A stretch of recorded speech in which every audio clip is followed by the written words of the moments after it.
impacting you. Thank you for joining us here at the Jam Center tonight. We're excited about the new format, and we hope you all are too. So please feel free to give us your feedback after tonight's event. Well, first of all, I want to thank Byler Lane Winery and Mad Anthony Brewing Company for the fine tastings we had this evening.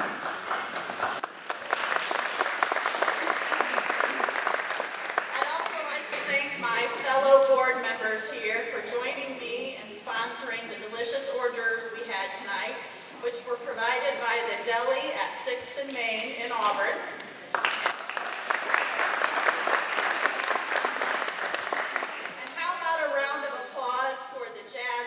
From DeKalb High School.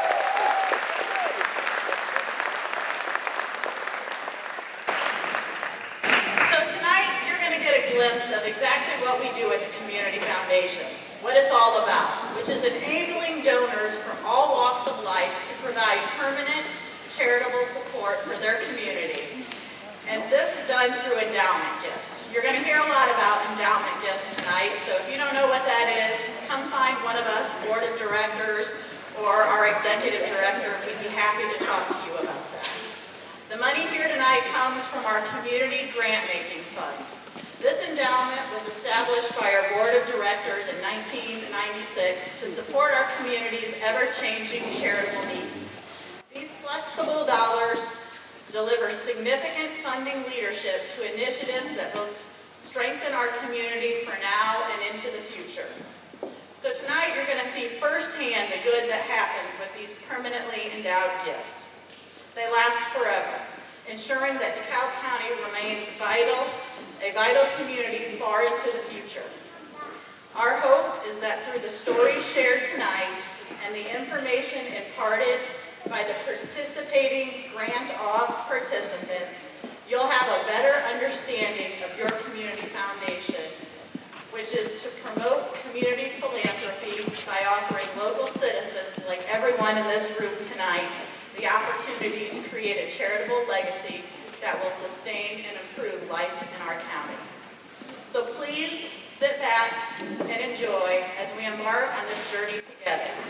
There'll be moments of laughter, moments of heartfelt passion, moments of emotion, and moments of education, and moments of surprise. And when we arrive at the end this evening, you'll leave here with a stronger knowledge of how you can help impact and invest in your community by creating a charitable legacy of your own, simply by establishing an endowment fund with the Community Foundation. All you need is the desire to make your community a better place, and the financial assets to contribute now or in the future. And as I said, please speak to one of the board members or our executive director if you leave here tonight with a desire to invest in your community. And remember, this is your community foundation. So now I'd like to introduce our executive director, Michael Hernandez-Peterson.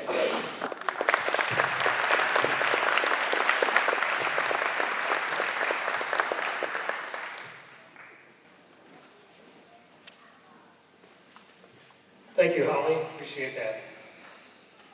I'm going to give a brief state of the foundation address here tonight.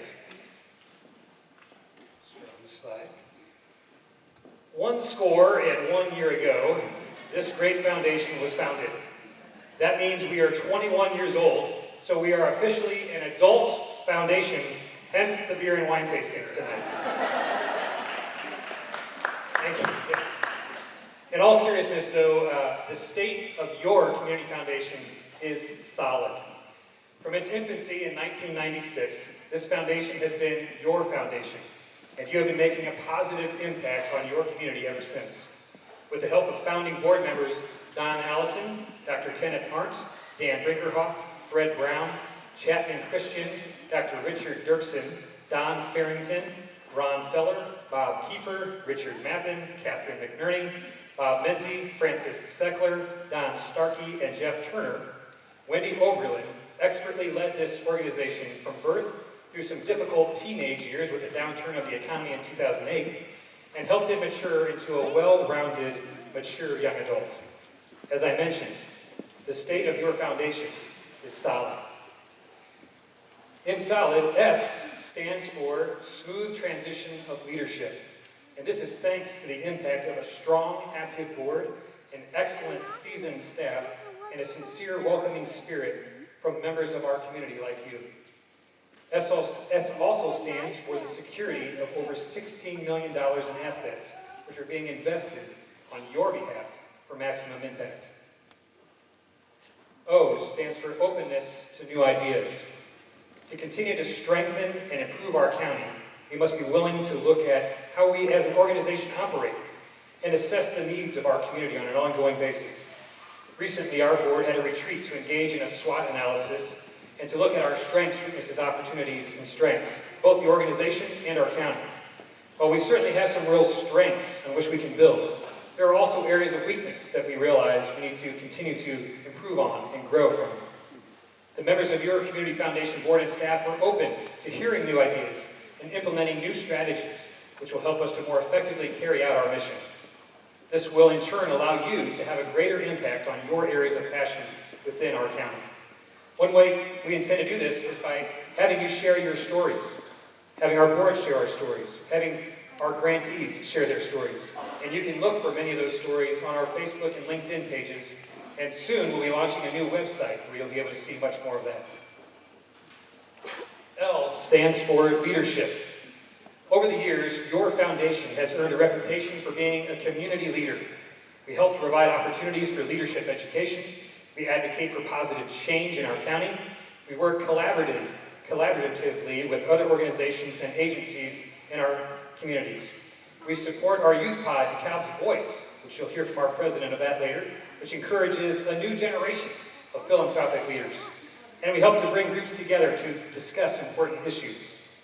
Learning Link is a perfect example of your community foundation providing effective leadership and collaboration in the community. I won't say anything more about Learning Link, as you'll soon hear a report from Judy Sword and Matt Bechtel regarding this initiative and another exciting opportunity that is an outgrowth from this initiative. I stands for invested in the entire DeKalb County community. If you pick up a copy of our 2017 annual report, which will be available at the end of the evening on the tables over there, there are two maps, thanks to Matt Bechtel, on page 14, that help demonstrate that the philanthropic investments in the foundation come from all across the county, and in turn, the dollars granted back from your community foundation go to all areas of our county as well. In fact, 2017 saw 103 organizations receive over $401,000 in grants, and that is thanks to the impact of you. In addition, your foundation invests in young people and adults wanting to further their education through scholarships. 56 scholarships were awarded last year, valued at $137,250. D stands for dividends. The impact of you provides invaluable dividends that improve the quality of life here in DeKalb County. Tonight, we'll hear several stories of impact from community members, from a student, from board members, and from 3 local organizations doing great things here in our county. We are grateful for your partnership. The dividends that are reaped are due solely to the impact of you. This is your community, and this is your community foundation. And the state of your community foundation is truly solid. Now, would you please help me welcome to the stage Director of Learning Link, Judy Sword, and Vice President of the Board of Directors and Chair of the Learning Link Steering Committee, Matt Bechtel.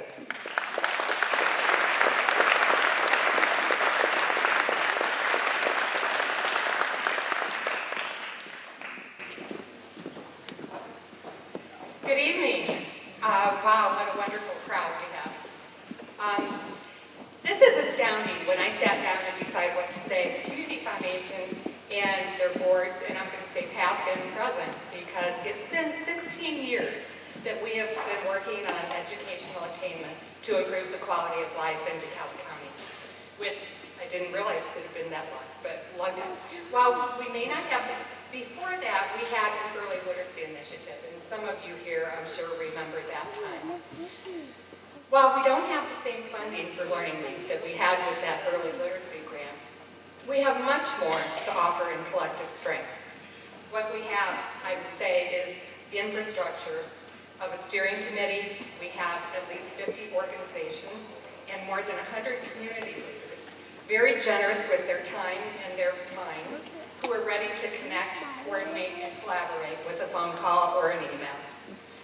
In 2016, Learning Link took the arduous task of refocusing. Our vision held strong, and our mission, or our vision, is inspiring a community of lifelong learners throughout the county. This is what we've done since 2008. Our mission didn't change either, but we clarified it. We do our work by aligning community organizations, businesses and industry, and providers of learning opportunities towards shared educational goals.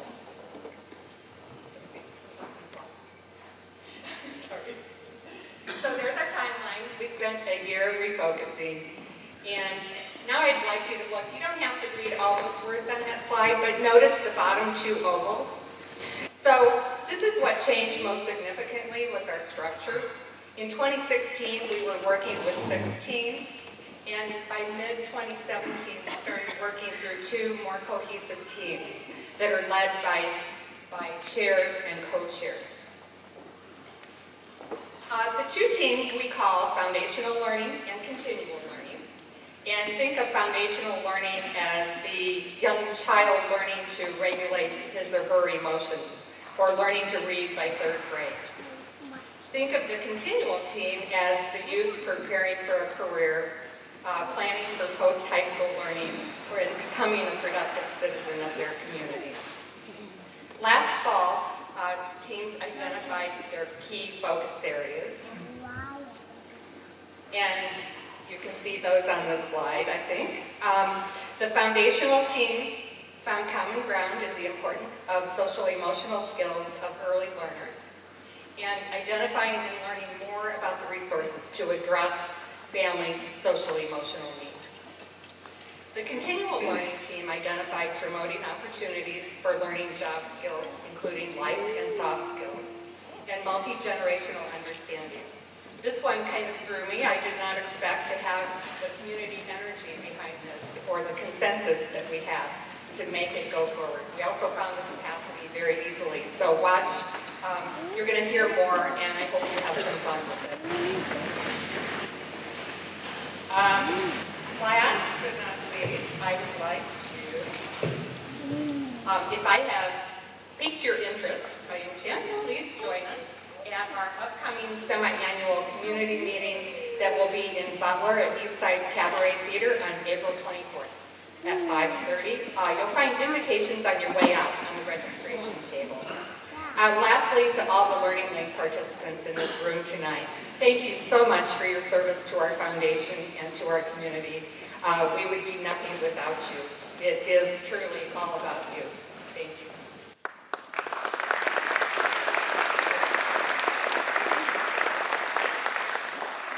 You have to stay for moral support. Thank you beyond my message and on time. My wife is here somewhere. Judy, in the last year, has become my work wife. You've heard that term. Over the last year, over the promise effort that we have kind of taken upon ourselves over the last year.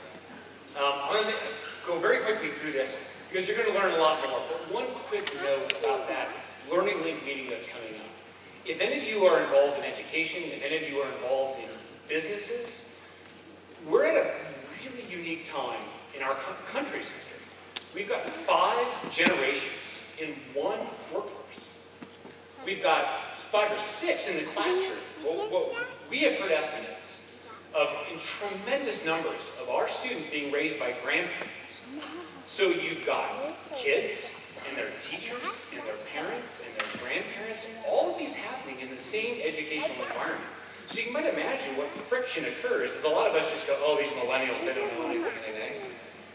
We've got these real challenges, and we're going to deep dive into some of these conversations over the next year. So I really encourage you, if you're in one of those roles, to attend this meeting coming up. Focusing on the promise, real quick, because Michael will have my head. What is the promise? The promise really is about 3 things. 1, starting the conversation around career focus much earlier in life, kindergarten or even below. That does not mean college. One of the things you're going to hear us talk about when we talk about promise is not college, college, college. It is career, career, career. It is about aspiring to do something beyond K through 12, whatever that passion is. It doesn't matter to us. What matters is that you're passionate about it. So that's number 1. Number two, the thing that you hear about the most is the 529 savings plan. It's usually called a college savings plan. We're going to call it a career savings plan. Because pretty much if you can get a student loan for it, 529 is applicable. It means you can go get a welding certificate. It means you can go get CAD. You can go get other certificates and training in addition to 2- and 4-year degrees. That's really important for our community, especially given the healthcare and the manufacturing base that we have here in DeKalb County. And the last part is building champions around these kids' lives. So essentially, here's how this works. Anybody that enrolls in Promise gets $25 put in their account by the community. They find some champion in their life. It might be a pastor, it might be a neighbor, it might be an aunt or an uncle, or just a friend. They match that $25, and the community comes back in with $75. And that might not seem like a lot, but it really matters, and here's why. Reason number one, by 2020, 60% of all jobs are going to require some form of post-secondary education. It doesn't mean college, just post-secondary. That's important. But what we find is that even with the lowest rung of the economic spectrum, kids with only $100 to $500 in their account, just $100 to $500, have 3 times more likely to have some sort of post-secondary training and are 4 times more likely to graduate. It works. This is why we're so excited about Promise and why we're spending so much time and energy into it. But let me be clear about one thing. This is a Community Foundation annual event. This is not a Community Foundation program. This is a community program. We have more than 40 organizations at the table. Every single one of the public and private schools is at the table. This conversation was started years ago by people from the YMCA, by Ambassador, by some of the school districts.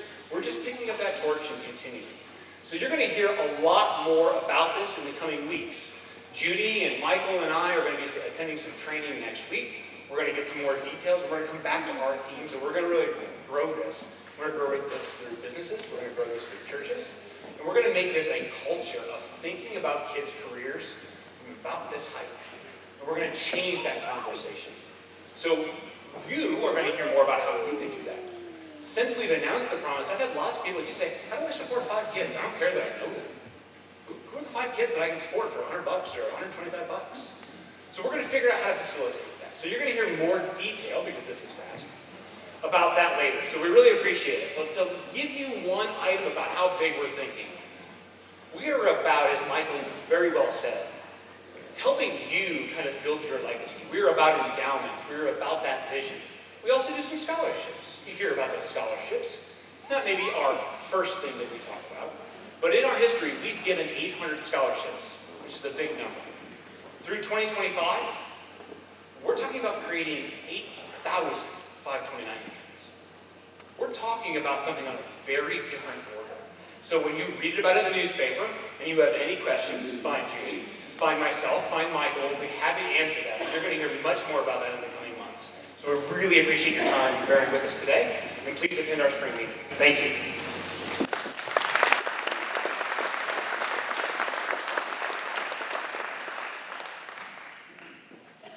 Thanks, Matt and Judy. Next, we have our president of our youth pod called DeKalb's Voice. So I'd like you to welcome to the stage Claire Comfort.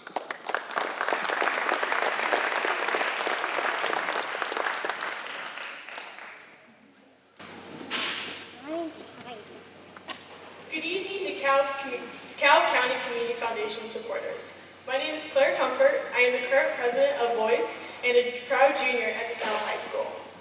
The Community Foundation's Voice is an organization sponsored by you, the DeKalb County Community Foundation. It is an organization run by 20 students from DeKalb County, 4 high schools: Garrett, Eastside, Lakewood Park, and DeKalb. In basic terms, we are a philanthropic organization that meets monthly at the beautiful Steinecker Center in downtown Auburn. We have been trained and practiced with the rules and policies of board procedures, and are responsible for both analyzing grant proposals and respectfully distributing $20,000 to area organizations that meet our county's needs. But I am here to tell you, our supporters, that the organization that you created and support does so much more than what a balance sheet shows. Voice is short for views, organizations, improvements, changes, and examples. Phew, that's why we needed a shorter title. Views. We hear the viewpoints from 20 young adults from 4 different schools to determine what grants we collectively decide to fund. Organizations. We get to experience the adult world of a living, breathing organization. We follow Robert's Rules of Order and run our meetings with respect. What a great opportunity for young people to experience the adult world where other teens are merely consumed with their phones. Improvements. We witness firsthand the good our grants can do for the local community. Changes. We are active participants in changing lives in DeKalb County, the community in which we live. And finally, examples. We pride ourselves on being good examples of leadership and stewardship within our schools and our community. We strive every month to put into practice our mission statement. Students who work together using their time, talent, and treasure to support and enhance DeKalb County. As acting president of Voice, I want to thank our advisor Becky Pfeffer for her mentorship. And of course, each and every one of you for giving us the opportunity to actively engage and affect our community. You've given high school students the chance to grow, mature, and become the young adults that you wish to make positive changes in our future. Thank you.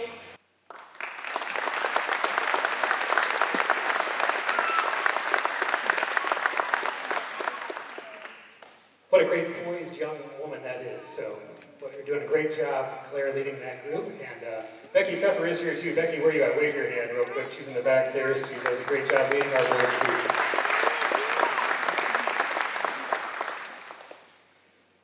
We have many people who love the community and support it in various ways. Tonight, we're honored to have with us a donor who has made a special gift a few years ago that allowed us to have our building, the Steininger Center for the Community Foundation of DeKalb County. I'd like to welcome to the stage here now Don Steininger to share a little donor story with you.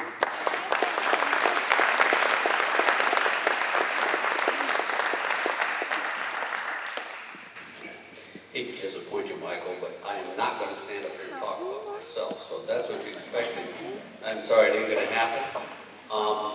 I will tell you my comments will be short because I remember many years ago a good friend of mine, as I was getting ready to get up and talk, and he said, just remember one thing, nobody ever said, gosh, I wish I would have talked longer.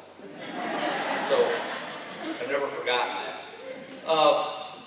As I thought about this, and by the way, I'm sitting next to Judy Morrill as I pull in tonight. What a great facility, Judy. Thank you very much.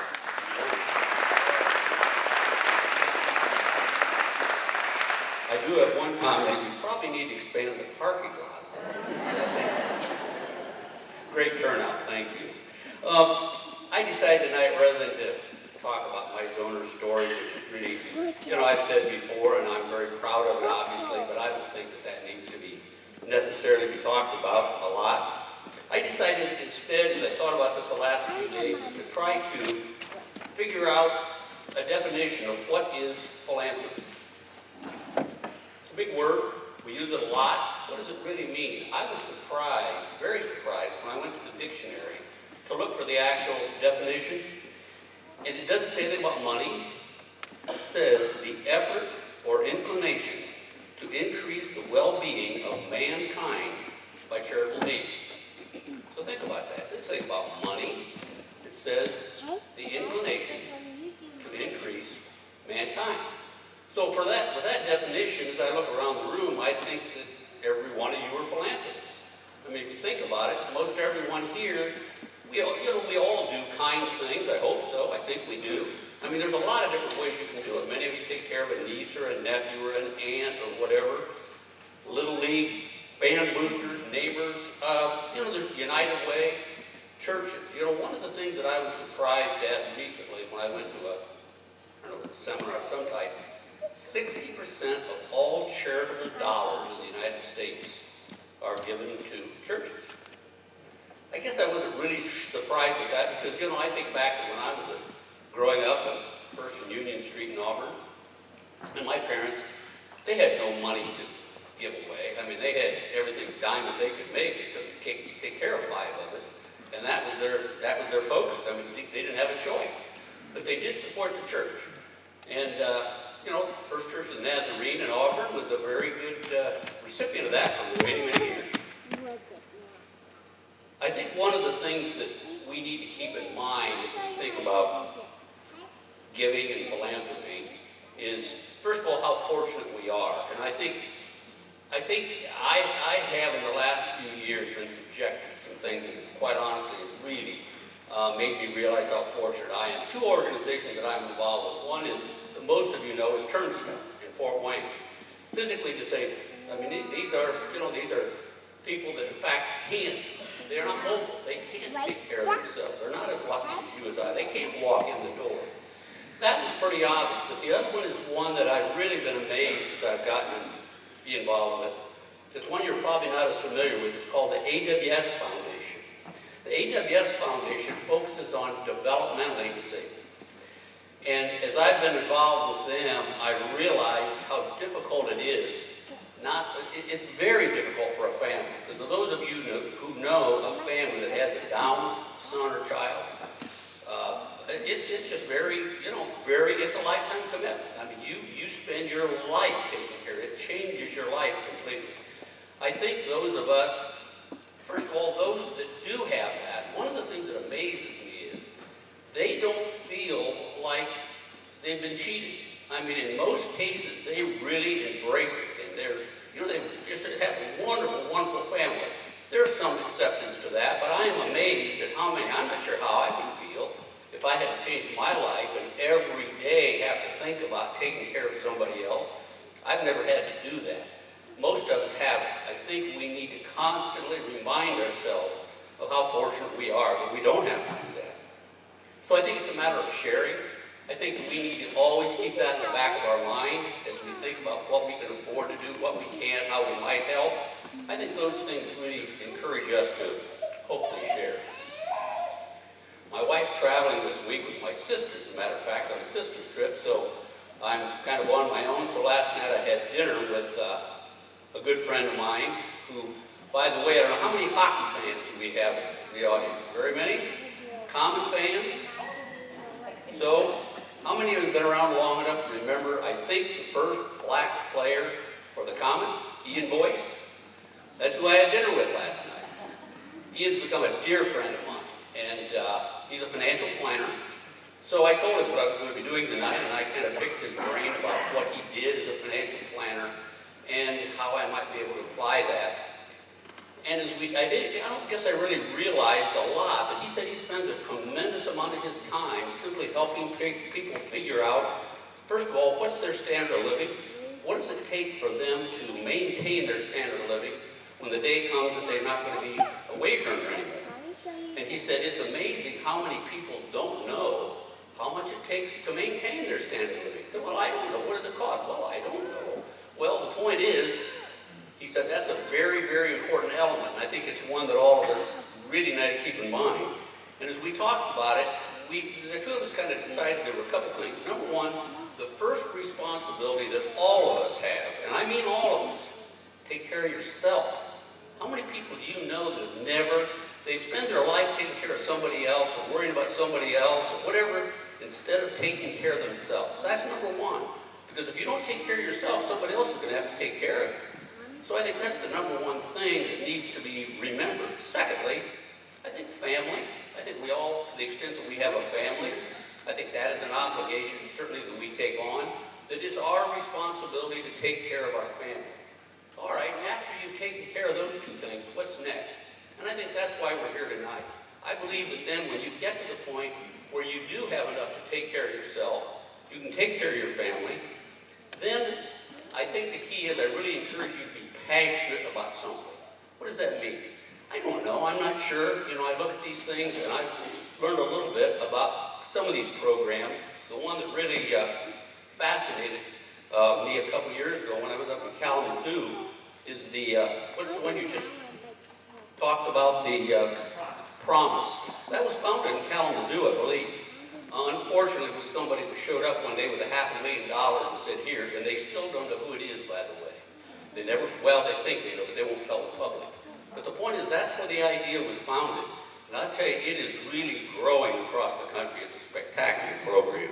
So I think that's an example of something that you can be passionate about, whether it's that, anything. I think the key is be passionate about something. Take something that you really believe in and support it. So I think I'll leave you with that last thought. Again, I'll repeat kind of the definition that I found because I think it really is important. The effort or inclination to increase the well-being of mankind by charitable aid. So I think that hopefully that gives you a little idea of maybe what you can do. And again, I leave you with the thought to be passionate. Thank you.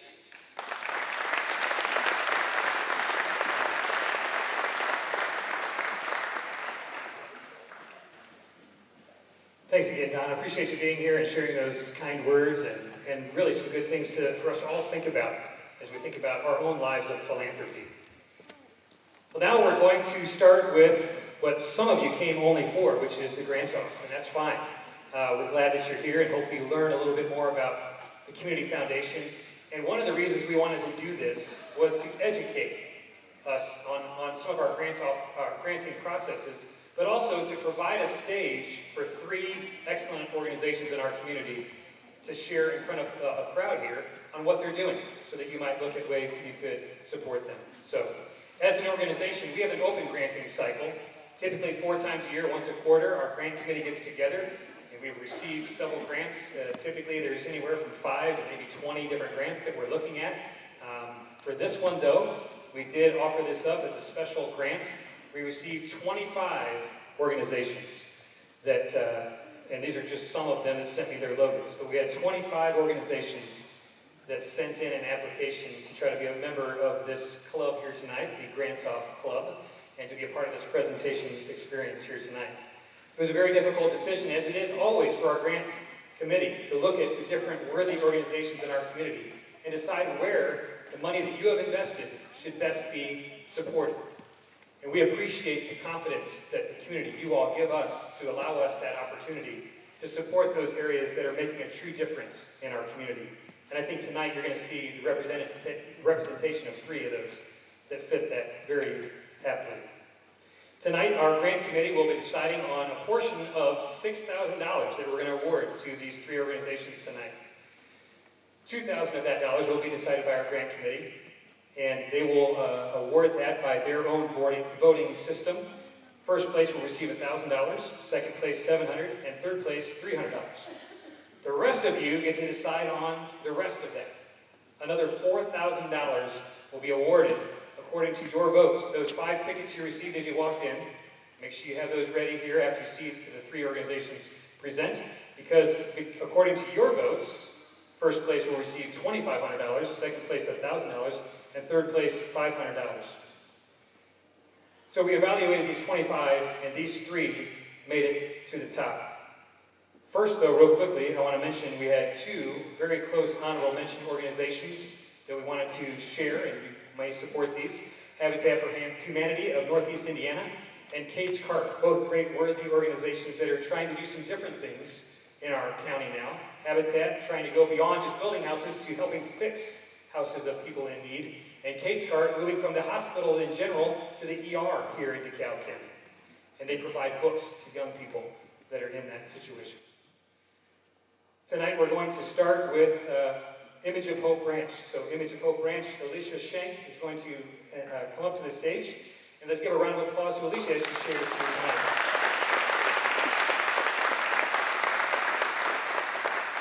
And to try to be true to our time, we're going to keep them to 10 minutes. So you have 10 minutes starting now.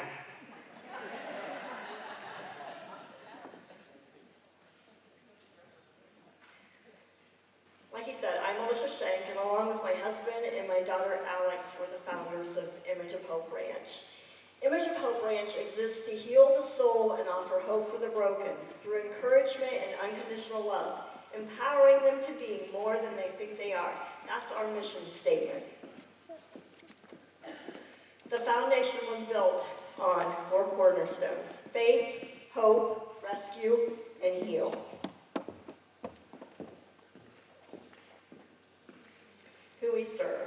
We serve the Northeast Indiana area and share our ranch and our horses with people who are struggling with life, whatever that may look like.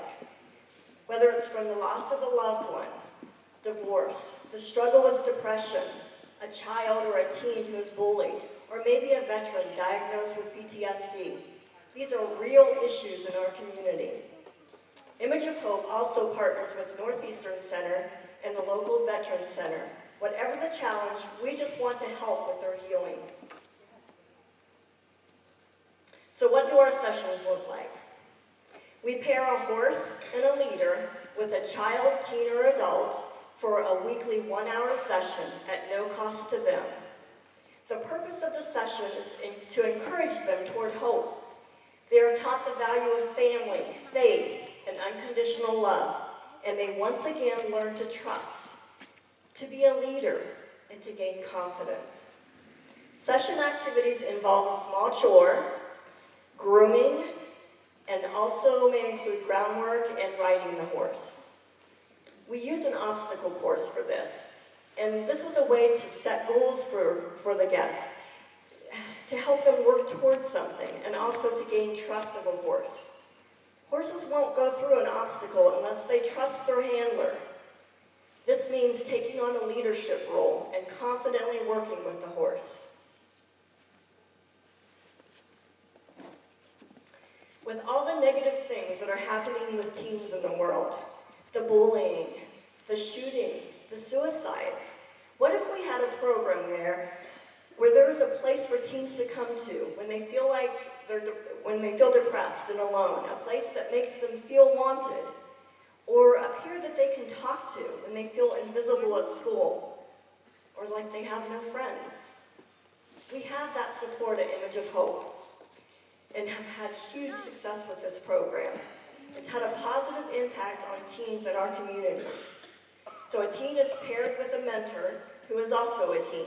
They volunteer at the ranch helping with grooming, doing chores, just cleaning the barn. They're able to talk and spend time together doing chores that help out. This gives them a friend to talk to and a feeling of self-worth. Because of the success that we have had with this program, we've added one for veterans. It's similar to the teen mentoring program with an added group session held once a week with veterans and leaders from our own Veterans Center.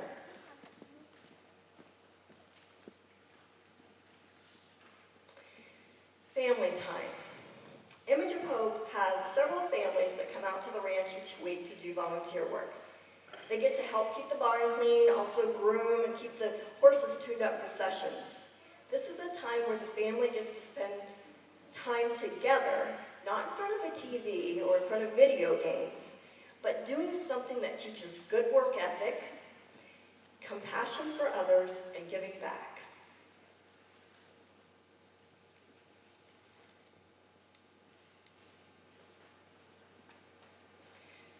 I've been asked the question, why do you do this?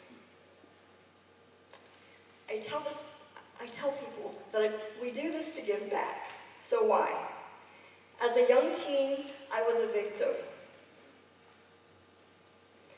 When I became a mother, I promised myself that I would protect my children from becoming victims. It was a promise that I couldn't keep. But through that dark time in my own family's life, we had people who opened their hearts and their homes to us. They helped us heal and made a positive impact on our lives. Our family has been there, and we decided that when we were able, we would give back by helping those who are struggling with life. When we purchased our property, we gave it back to God. Our family, there were 17 of us, children and adults. We walked the entire property, praying over it, asking God, how do you want us to use this? The result of that answered prayer is the Image of Hope Ranch. We currently have 26 guests who come to Image of Hope for sessions and volunteers who come out to the ranch every week. Within the last year, we've been able to make a difference in so many lives. I was asked to share one story, and I spent a long time deciding which one, because all the people that come out there have a story. I always share the story of John, not his real name. John has been coming to the ranch for about a year. He has many battle scars of a very hard life, facing one tragedy after another. John has been diagnosed with borderline personality disorder, bipolar, anxiety, and severe depression.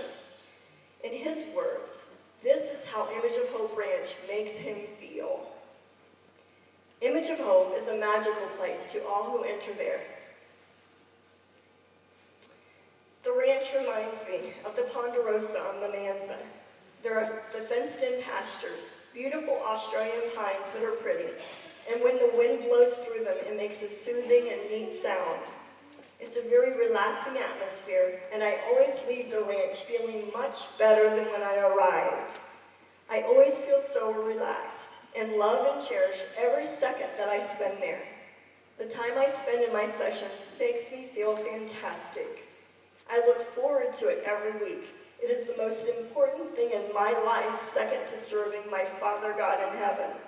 I want to thank Alicia for allowing me to heal from life's rough times by coming to the ranch, this awesome place that is tranquil for me and has made me so happy to be a part of.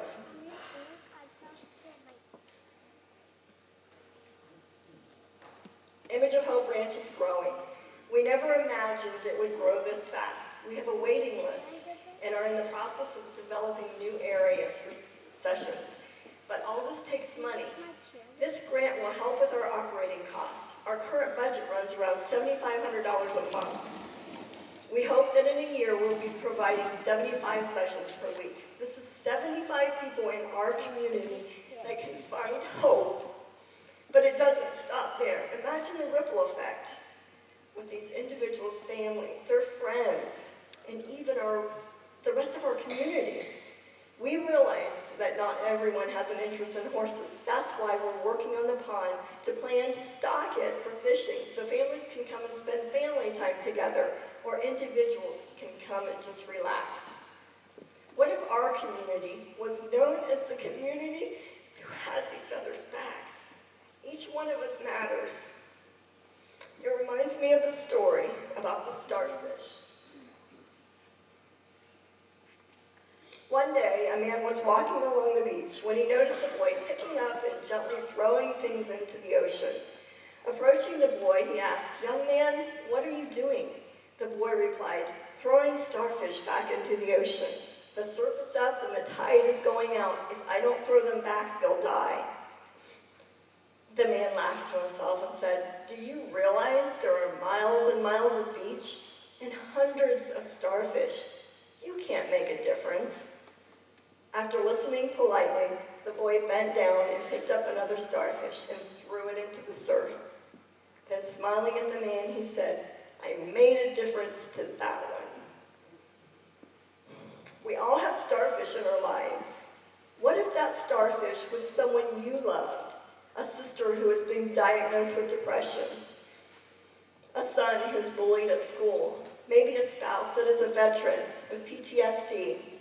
Imagine Image of Hope is here to help make a difference for the starfish in our community. Can you help us?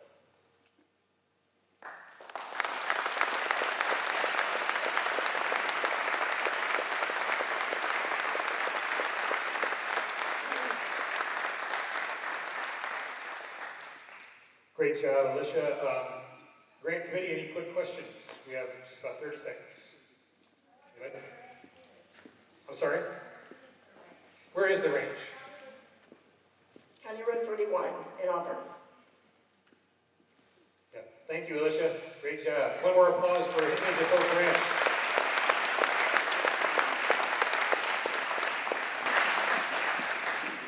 Next up, our presenters are Brad Harris and Marissa Hanlon, representing Harton House. Please take the stage to a round of applause.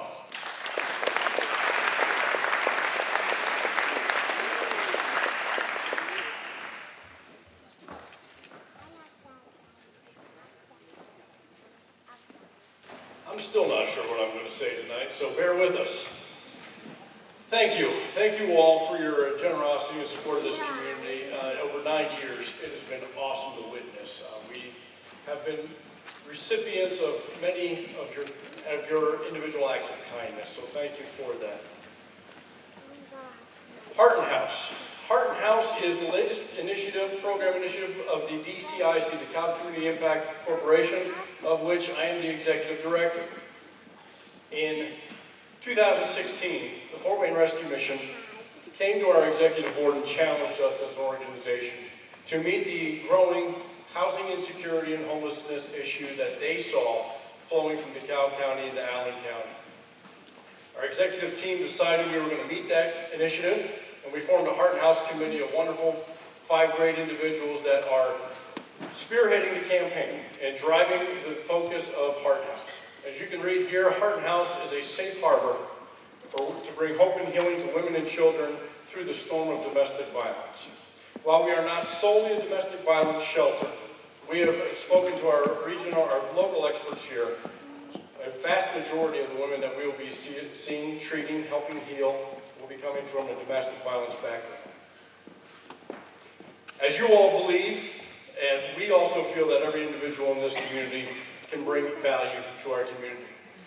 Unfortunately, until Heart and House opened 2 weeks ago, the women facing domestic violence situations, they had 2 choices: stay in the situation or leave the community that they know and love, which means uprooting their children, taking them to a new school, and learning an entire community. That's not good enough. We felt that in order for them to best heal, they needed to remain in the community that they love, and that's here in DeKalb County.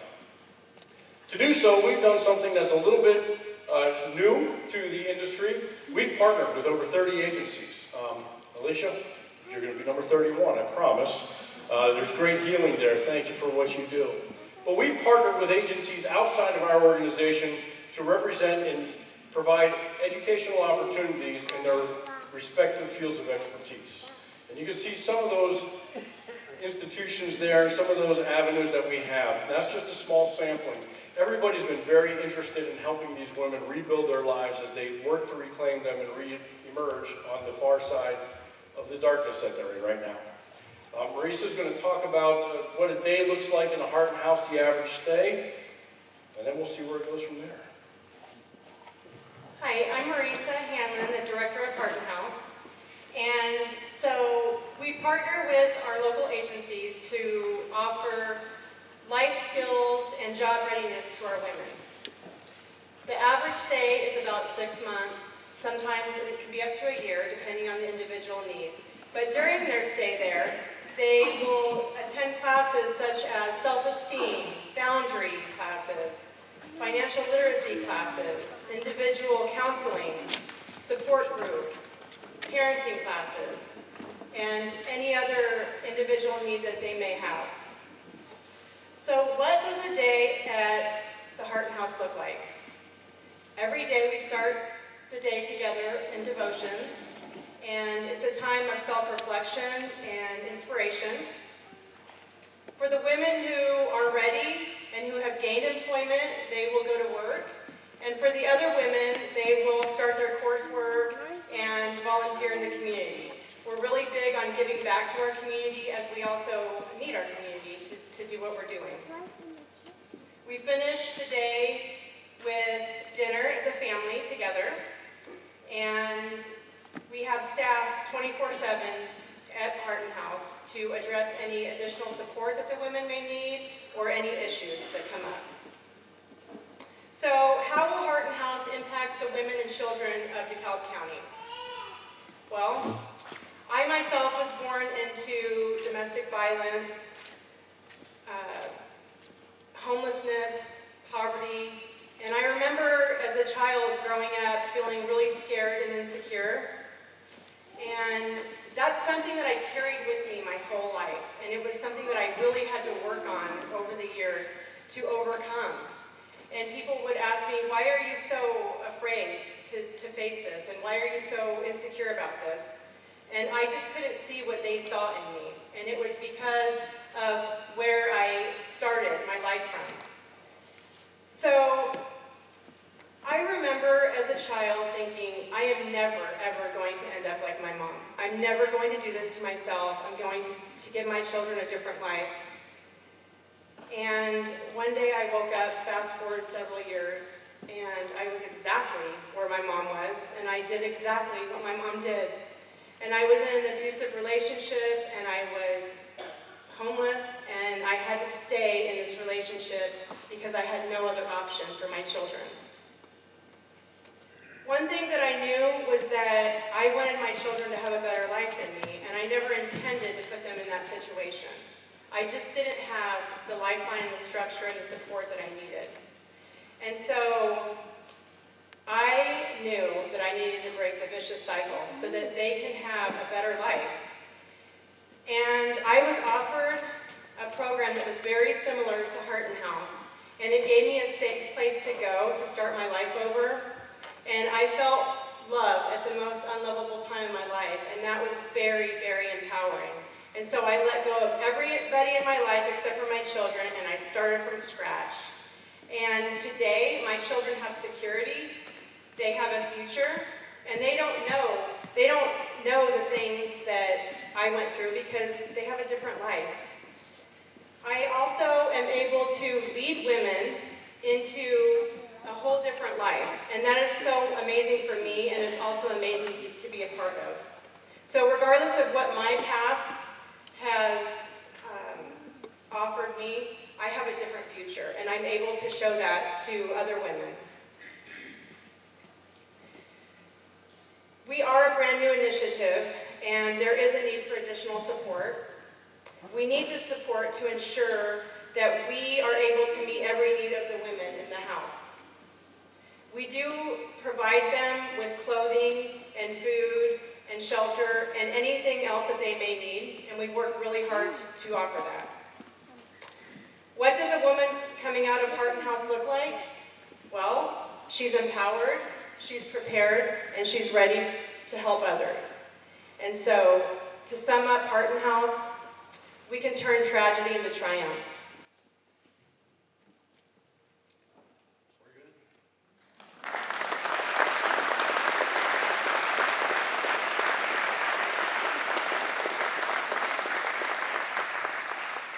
Thank you both. Any quick questions on this initiative? Yes, every day. Question was, do the classes take place every day? And the answer is yes. Any other quick questions? All right, very good. One more round of applause for Heart and House. Thank you guys for sharing.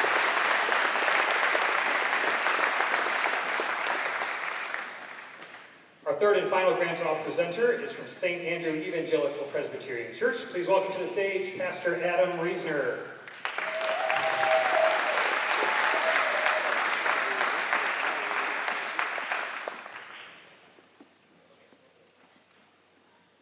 Good evening. The scene is one that few of us would care to imagine. The system, capital S, arrives. Loud, light, noise. The system is represented by a social worker, police officers, drug dogs. The system comes through the door. There's chaos, the mother resists. Obscenities fly, emotions are high. People are forcibly restrained. The child sits in the corner, confused and scared. The system takes his clothes and puts them in a black garbage bag. The system takes the child and puts him in a government van. The system takes the child to a government office with fluorescent lights, and he sits there and he waits. And then the system changes. The system arrives in the form of a man and a woman, a husband and a wife, with nervous smiles on their faces. They come in, they greet the boy, they tell him, it's going to be okay. We're here to keep you safe. The trauma is only really beginning. Healing will take time and it won't be easy, but at least now the system has become a family. There are currently only about 20 licensed foster families in DeKalb County, serving over 100 children who have been removed from their homes. The people of St. Andrew, inspired and motivated by the story and the life and the example of Jesus Christ, we want to spend whatever power and whatever influence we have to help these families, help the most vulnerable in our society. To that end, we've been given this opportunity and we'd like to share it with you.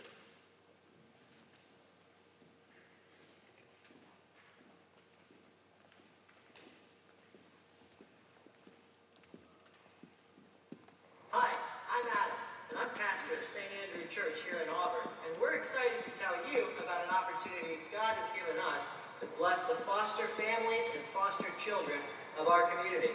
I thought the best way to give you a feel for what we do and how we do it, is to give you a tour of where all the magic happens. Now, even though the building is empty right now, as we go on this tour, I think you'll get the idea if you use your imagination a little bit. You have to imagine the building filled with about 125 people or so, noises, the laughter and all the other noises of little children, and the smell of delicious food filling the air. You do that, and you'll know exactly what we're talking about. Follow me.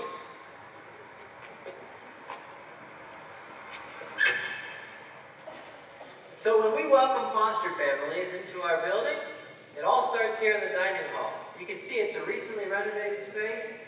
We have these 7 round tables, but one of the things we're hoping to use any grant money we might win to buy is another 7 round tables.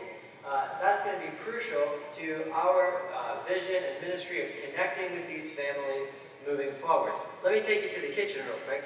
If you come this way, one of the things we want to do is not just provide the space for these families to gather, but actually to bless them, to give them a big, warm thank you for all you do to help the most vulnerable people in our community, these little foster kids.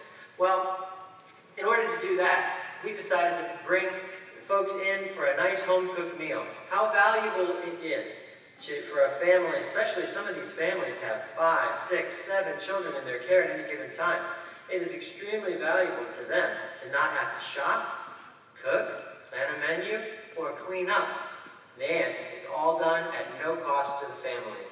We have a chef in our congregation who creates a meal, a menu specific for this event with nice entrees for the adults and kid-friendly options as well. Another thing we're asking for funds to help with, though, is right here in the kitchen. I'm going to let you see some things. It's a little bit rough, but you'll see why we need a little help. This space right here is where a dishwasher used to be. As you can see, that's not there anymore. And in our sink over there, it's a nice stainless steel triple sink, but no garbage disposal. That's a problem when you're trying to feed as many people as we are and clean up after them. And if you come right around this way, we found out the first time we put one of these events on that one of our antique ovens decided to quit working. And so our chef said, you know, what we really need to make this a success and to really do this right is some kind of double oven, maybe a commercial grade even. So we're hoping to, if the Lord provides, get one of those as well. Well, here we are in the sanctuary. This is the reason why we're doing what we're doing.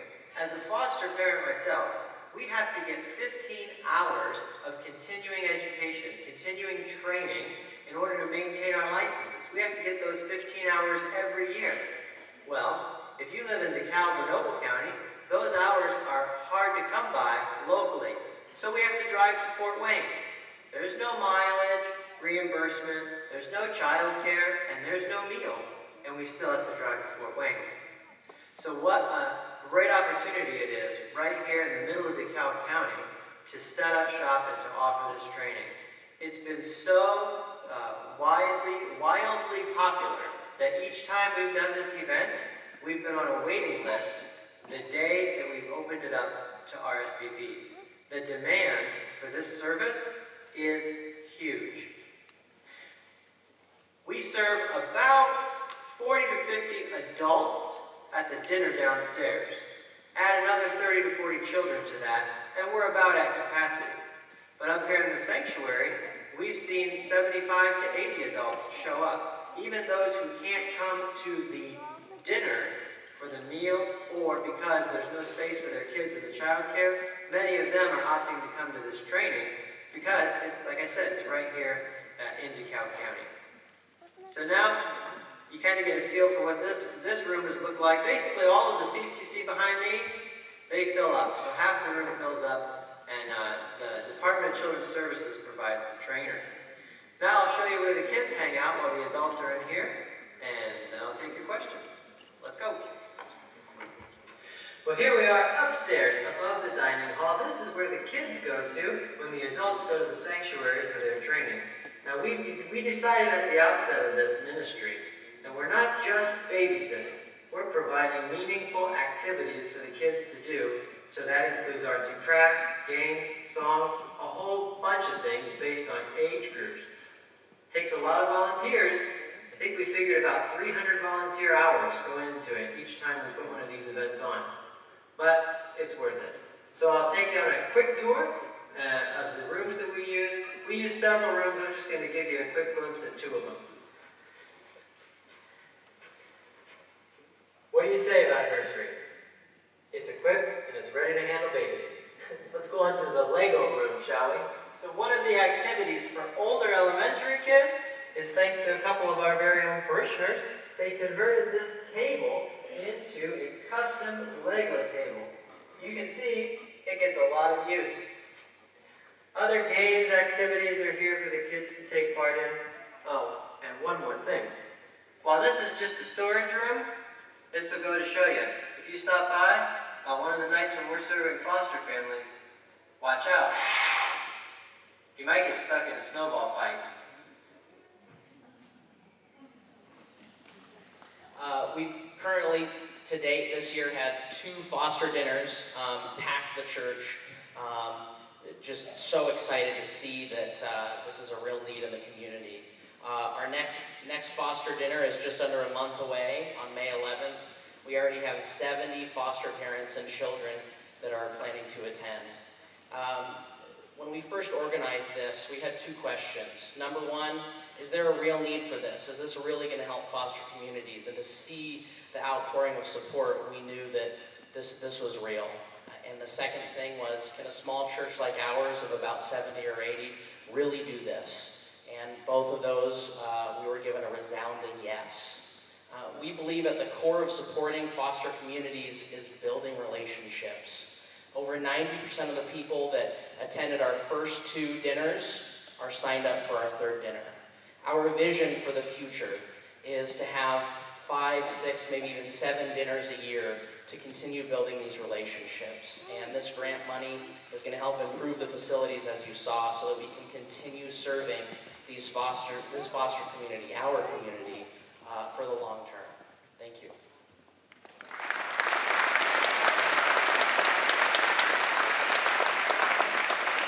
Excellent job. Just made it under the wire, so one quick question, anybody?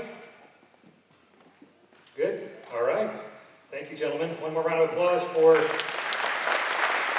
our last presenters there from St. Andrew. And now it's your turn to take some action. Our grant committee is going to head to the back to kind of tabulate their scores, and while they're doing that, we're going to ask everyone to rise here in just a moment, and on this side of the room, if you could kind of use this aisle to go around to the stationary voting buckets on this side. They're in order of how they presented. So Image of Hope bucket is first, Heart and House second, St. Andrew third. Same on this side. If you could exit down this aisle and around to this table over here to the stationary buckets. We also have in the back 2 groups, a group of our young people from Voice on this side of the room with mobile buckets. And on this side, a group of our board members with mobile buckets over here. They'll stay together, and you can vote any way you want with your 5 tickets. 5 can go all to one organization. You can do 410, 320, 311. Any way you want to divide them, just don't rip the tickets in half. Keep them as a whole. So, at this time, we're going to allow our DeKalb High School jazz band to play us into our voting time. So please, rise and vote for your favorite organization.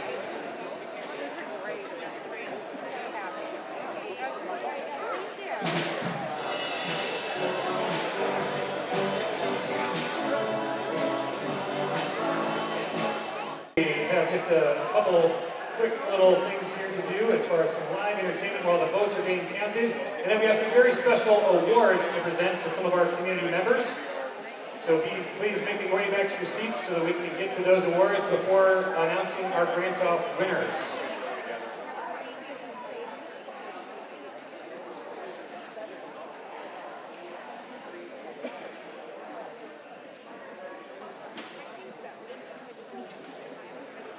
while the votes are being calculated here, we knew we would have a little bit of time to kill.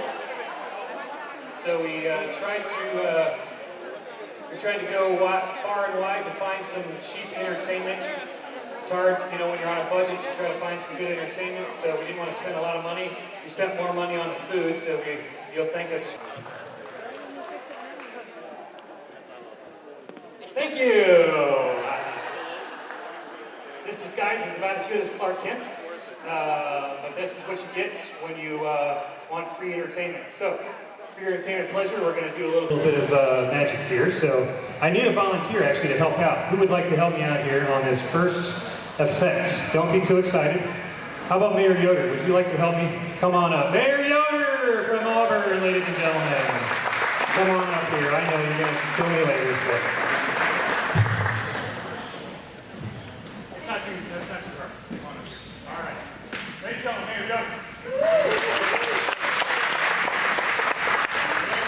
Here, Mayor Yoder, do a good tag. Okay, we're going to look inside of the envelope. What's inside? Go ahead and pull that out there. Pull that out. What's inside there is an outline or a shadow of a wine bottle, right? Yes. What else is inside there? Reach inside there real quick. Maybe you're make sure there's nothing inside. Nothing else inside? The trap doors, nothing? All right, we slide that back inside. Let's see if we have something that is almost. Remember, almost magnificent. Here, we're gonna give it a little shake. We're gonna open it back up, maybe and pull that out now. Pull that out. What do you got? Oh my goodness, ladies and gentlemen, it's turned into a color photo. Hey, what do you want?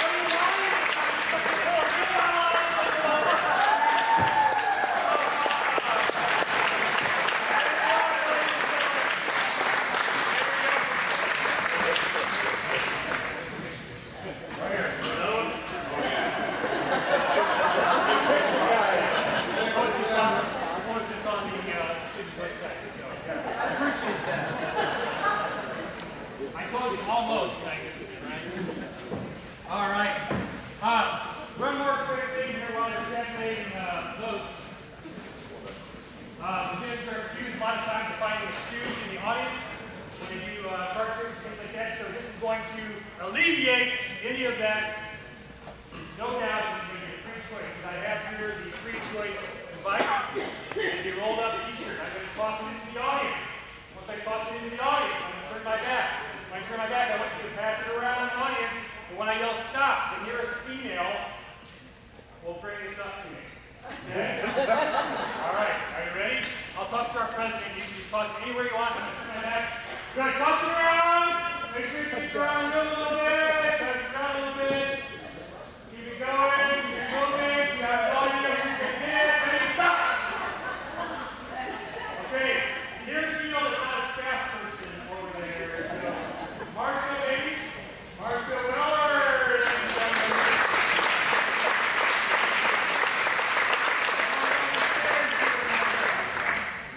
Come around the stairs. Excellent. Have you ever been a model? This could be the start of a new career.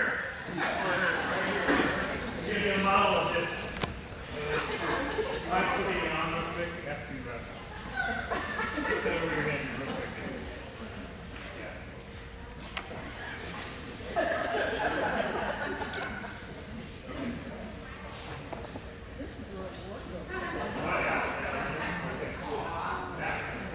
All the way on. You need to cover it up for each. Slide this all the way on, put it up through your arms. Oh, and you get to wear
Making sure it's random.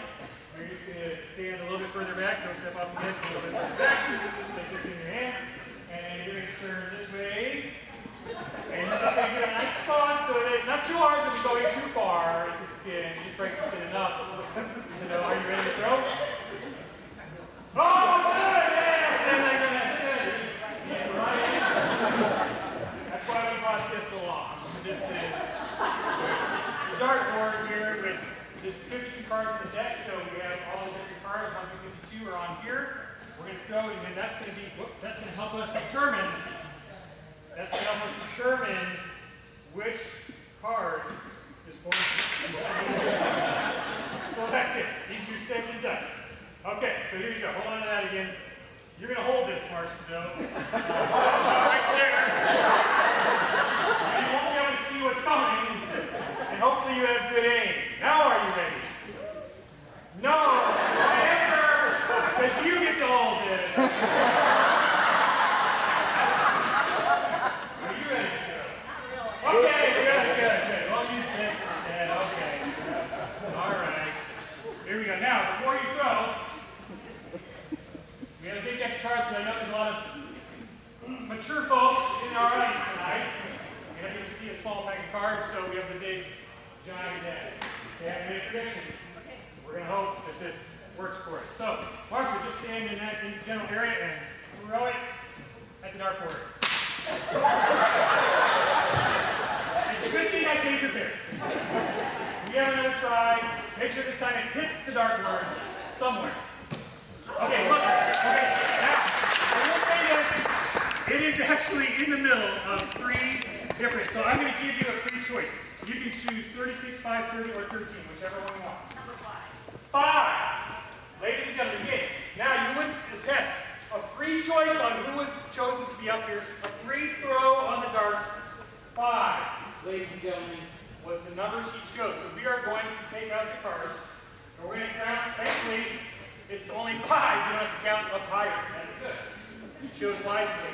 We're going to count to the 5th card. Here we go, ladies and gentlemen. Greg, actually, you can just grab the card and show everybody, just so you don't think I'm doing anything weird. There's 1. Count with me. 1, 2, 3, 4. Show the card. 5th card. 5th card. 5th card. That's it. Good. Pull it up here, Greg. Pull it up. 5th card. Now, again, could have been any one of these cards, right? All different cards in the deck. Could have chosen 6th card. It would have been 4 diamonds. 5th card, the 10 of diamonds. Ladies and gentlemen, I made a prediction. I was so sure that she would choose the 10 of diamonds that I actually had it printed on the back of her shirt. Ladies and gentlemen,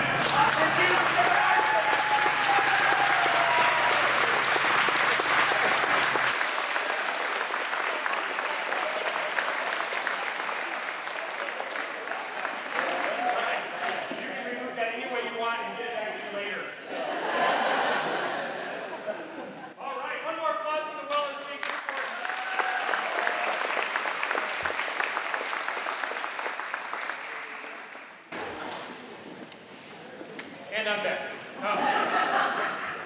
Enough of that. So they're going to continue to tabulate and get things ready, and while they're doing that, we are going to move on to something very important here for our foundation. We're going to move on. Oh, there we go. Okay, sorry. We're going to move to our Community Foundation DeKalb County Award presentations tonight. Before we do that, though, I just want to quickly let you know that there was a little bit of purpose to that last trick there, too. So the Community Foundation helps you choose the right vehicle through which to give, whether it be your finger or a dart, your IRA distribution, your appreciated stock, your mature life insurance policy, bequest cash. That's the tool that you can use, and we can help you with that. And through your passion and areas of interest, you help us guide how that gift is invested. Marcia guided the dart expertly to the right spots, to her passion, number 5. And that could be an endowed fund for your favorite charity, church, or program, as you heard some of those tonight. It could be a scholarship, it could be to our greatest community needs fund, which is a perfect one, even to our operation fund, our Wendy Oberlin operation fund. And through these endowed gifts, these continue on in perpetuity. And collectively, we all end up fulfilling our mission, which was represented by the 10 of diamonds. 10 is the perfect number, right? It's a perfect score, it's the perfect woman or man, is a 10, right? And then the diamonds represents money, philanthropy. There you go. So that was our wonderful trick, and thanks to Marshall, she did a great job making sure we got to that point.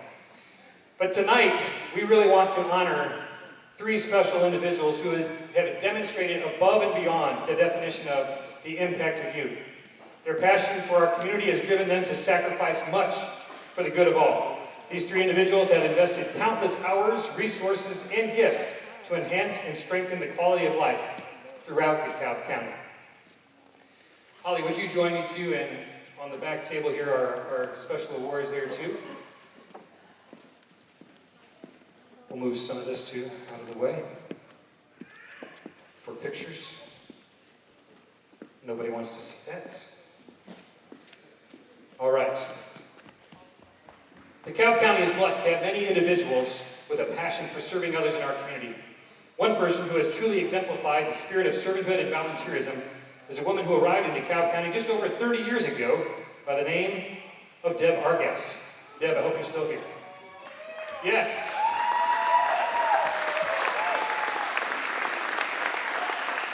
Deb, if you want to start making your way towards the stage, we're going to talk about you for a minute here. So, we're going to say a special thank you to Deb Argast here. At the time, she was a newlywed who missed the comfort of her home, of her friends, and of her family back in Iowa, from where she came. You would certainly never guess it now that she had a difficult time, right, being here in DeKalb County. Thankfully, though, the impact of one person who saw the potential in this new DeKalb County resident made all the difference. With encouragement from this new friend, this vibrant young woman, who you see on the stage now, began investing her time through volunteerism.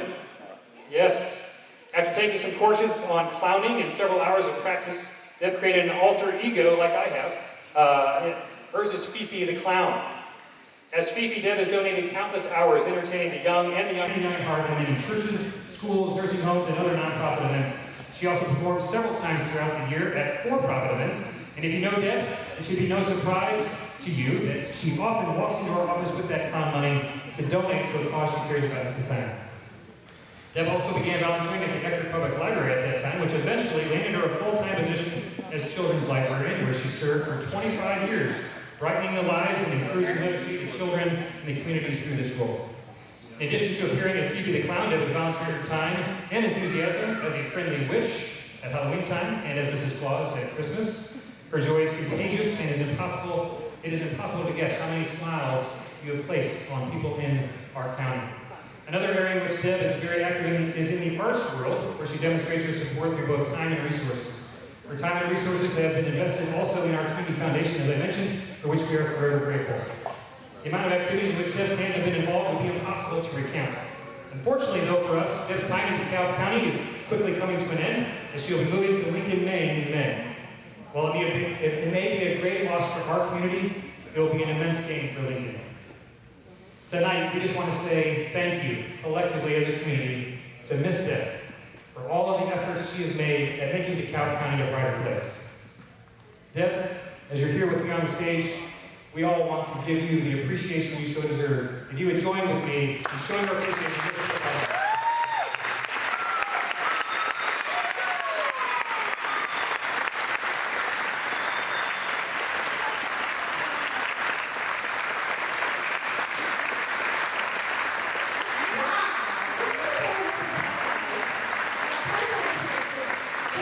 Messages from Jimmy. Are you coming? Are you coming tonight? I'm sure I signed you. Oh my Lord, this is a blessing. And you're right. When I came to this community, it was my saving grace, finding volunteerism and giving back to the community, becoming involved. The library was my stepping stone. Clowning expanded upon that into the community and the churches and the schools, and it's been a wonderful life here, and I will miss all of you. But, you know, I'm just one point of light, and there are so many other points of light in here. All of you, I'm preaching to the choir, you know how important it is to leave a legacy, to give back to your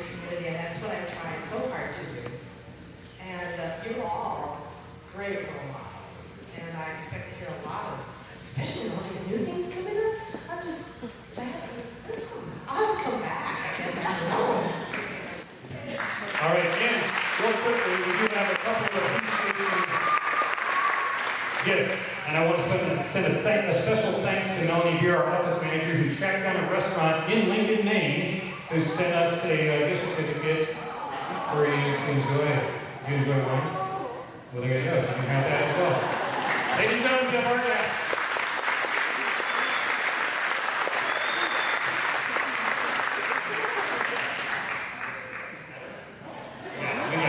He's on it. He's on it. By the way, I want to thank Pete Kemp and his two students, for coming out to help us with our photography and video. Great job.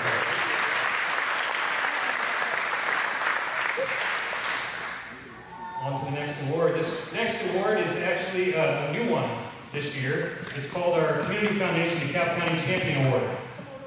This award honors a person or organization who has invested time and resources in the Community Foundation itself. Their investments have improved the Foundation's ability to further our mission, and their enthusiasm and passion have helped the Foundation gain new supporters and educated more people in our community about who the Foundation is and what we do.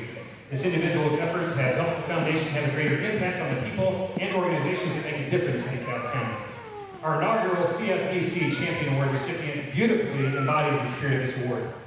She served the Community Foundation as a member of the Board of Directors from 2008 to 2017, where she served as President from 2012 to 2013, Vice President from 2009 to 2011, and Advisor in 2014. This amazing woman also provided her insights and expertise as a member of the following committees: Marketing and Education Committee, where she served as chair from 2008 to 2011, Scholarship Screening Committee, Scholarship Selection Committee, Endowment Campaign Committee, serving as its chair in 2014, Sustain the Future Campaign Chair in 2015, Strategic Plan Oversight Committee, Governance Committee, and Asset Development Committee, where she was chair in 2011, and again from 2016 to 2017. It's a mouthful. She was also instrumental last year in helping the Foundation successfully maintain our accreditation with the national standards for U.S. community foundations. It took countless hours poring over and updating documents and completing other paperwork in preparation for submission of our application. Her assistance with this project was invaluable. This joyful woman always seemed to have a smile on her face. She has certainly helped her to become an advocate and a true champion for our foundation. She has spread the word about what we do with many in her sphere of influence. In fact, inviting and recruiting many to our board. Beyond her work with the Community Foundation, this selfless, hard-working woman demonstrates her giving spirit through various volunteer opportunities throughout DeKalb County. She truly has a servant heart and a passion for helping her fellow DeKalb citizens. You just saw her on the stage here a minute ago. Ladies and gentlemen, let's give a round of applause to this year's Community Foundation Champion Award, Miss Marcia Weller.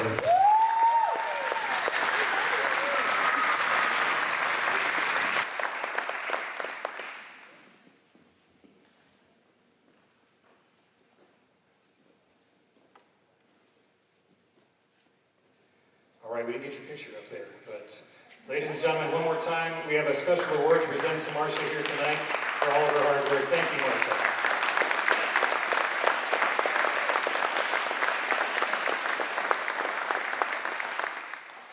They told me to have a speech ready, but they never said what it was for. I thought I was just supposed to tell you why I love the foundation. And I think you can sum it up in one word: community. It's everybody working together. Something somebody told me one time was, you can do amazing things if nobody cares who gets the credit. And that's what the Community Foundation is about, everybody working together, and just, it's amazing what you can accomplish. And if you aren't involved with the Community Foundation, do it. It's a great opportunity, and it's a wonderful time to work in the community and the things that everybody's passionate about. And I certainly don't deserve this, but thank you so much.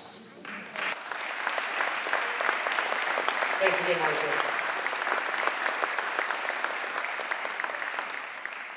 Our last award tonight is our Changemaker Award. The Changemaker Award was established by the Community Foundation in 2012 to honor local philanthropists and their contributions to our community. This is the type of person whose impact truly leaves a legacy and provides a positive change that makes a true difference in our community. Tonight we will honor a changemaker who has made a tremendous impact on the lives of so many people. She's a passionate woman who believes in giving back to the community that she that has been such a special part in her life. She has invested in the city of Garrett in numerous ways, including the beautiful streetlights, the Garrett Library, St. Joseph Catholic Church Restoration Project, and Garrett Kaiser Butler School Corporation. Beyond Garrett, she's made investments in the Corona Fire Department, Shrine University, the town of Orland, and so much more. It should come as no surprise that we are honoring the namesake of this facility tonight, Judy A. Morrill.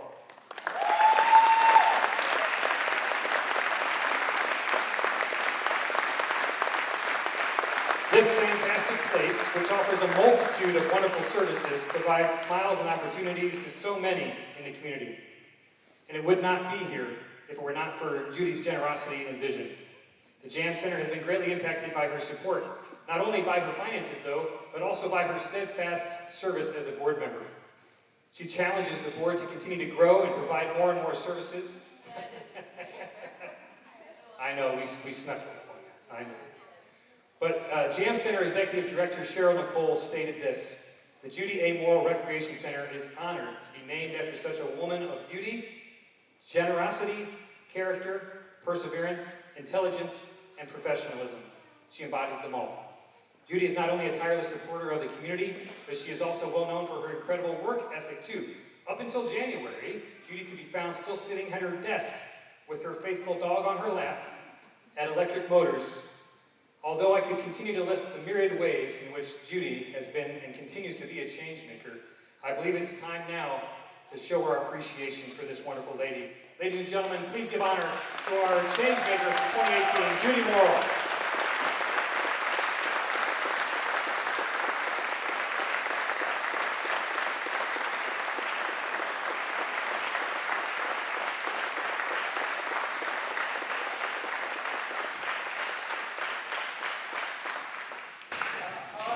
Is that I'm shocked. I had no idea that this is going to happen to me tonight. For a 79-year-old woman, this is quite an honor for me, really. I'm really happy that I've been able to help Garrett. And I'm proud of the foundation. I think it's perked up our town. But this has been a real surprise, and I thank you very much. One more time, ladies and gentlemen, Judy Morrill. Thank you.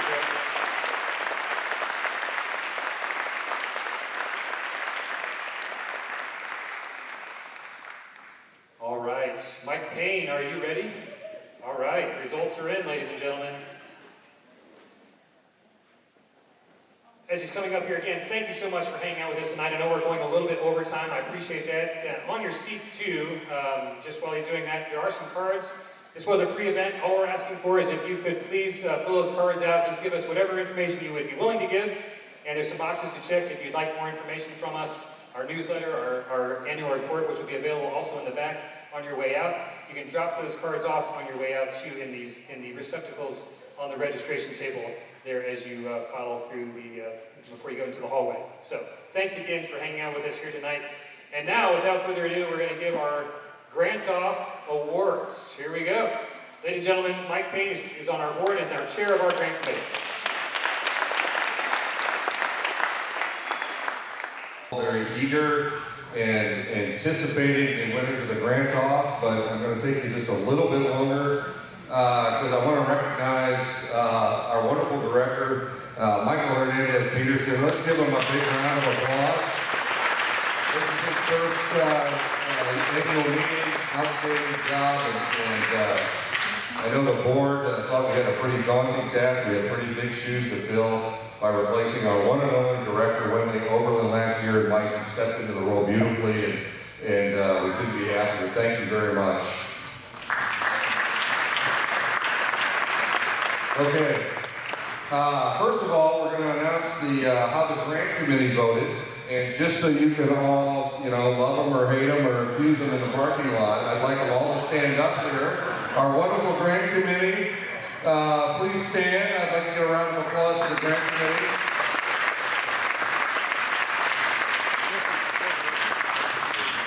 Okay, and how they voted, and yeah, I voted too, so. In third place, we had St. Andrews. That's a $300 grant for there. $300 for St. Andrews. And again, we're going to go through both lists, and then we'll announce the winners and the total, and with the checks at hand. So the second place in the grant committee was Hearten House. Hearten House, $700. And in first place, the Image of Hope Ranch.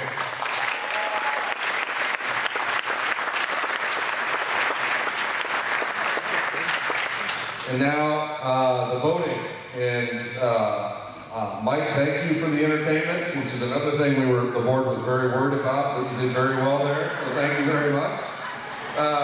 And we needed all the time we could get because we had to recount. The votes were that close, so appreciate your patience. But in third place was Hearten House at $500.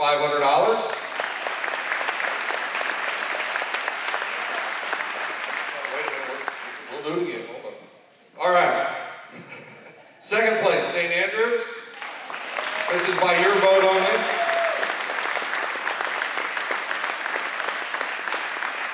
And then in first place was the Image of Hope Ranch, $2,500. So our final winners, one at a time, come up and get your check. Hearten House, $1,200 grant tonight.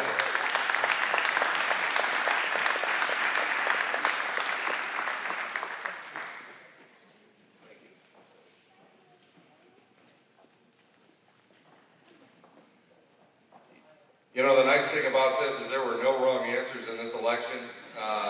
It wasn't one of those elections where you had to vote for the least popular or the lesser of all evil. It was truly three great organizations. One more round of our applause for Hearten House, please.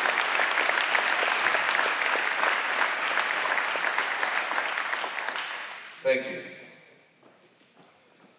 Second place, St. Andrew, come on up. Grand total of $1,300.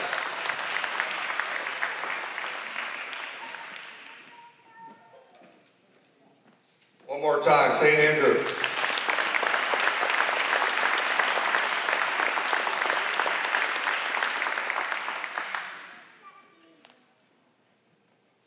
And of course, the big winner tonight, I think we all know what a wonderful program they've put on. It's in its infancy. We can see great things for this wonderful program. Image of Hope Ranch, $3,500 tonight.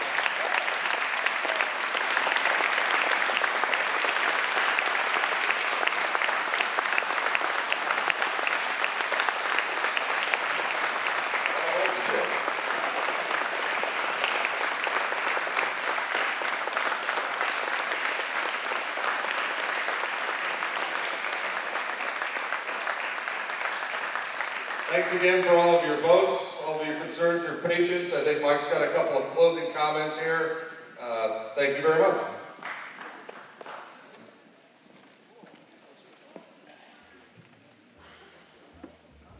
Wow, what a night. What great organizations we have, and what a great community we have. So give yourselves a round of applause for all the great things you do. Let's try to get them in front of the Community Foundation banner up there. All right, so go get the mic out of there. We'll get I know we're just a few minutes over time, so also on your chairs, we were graciously given a nice gift from up in St. Joe. If you want to take a trip up there, there's 10% off your meal for, I think, the next month. Those little cards there if you want to take those. Shorty's provided us with the menu. No discount that I know of. But still enjoy it. It's good local food. We should support the local businesses, right? Also, I want to give a great thanks to Perry ProTech, who did all of our printing for all of our invitations, our programs, and our annual report at no cost to us. Perry ProTech. Real quickly too, if all our board members could stand up, I want to thank all of our board. They just done a great job tonight helping get us ready for tonight, being here tonight. Thank you all so much for all your hard work. Staff, if you're a staff member of the Community Foundation, staff members stand up real quick too and be counted. Melanie's in the back there standing, Ashton, where'd you go? Over on the side, Judy's forward. We have our intern Mason, where's Mason? Mason's over there, and Mandy, are you still? Mandy's over on at the table there too. So great job everyone, thank you for being here tonight. Grand committee and other committee members, thank you so much for all the hard work you do. Voice students, are any of you still here? Or did you have to take off? Voice students in the back, ladies and gentlemen, yes, thank you for helping out. Most importantly, thank you for your investment in our community. And for those of you that do through the foundation, we really appreciate that. And you'll see these long-term dividends continue to grow. So we thank you so much. And remember that your community foundation will only be as strong as the impact of you. Good night and have safe travels home, everybody. Thanks for being here. Boot up.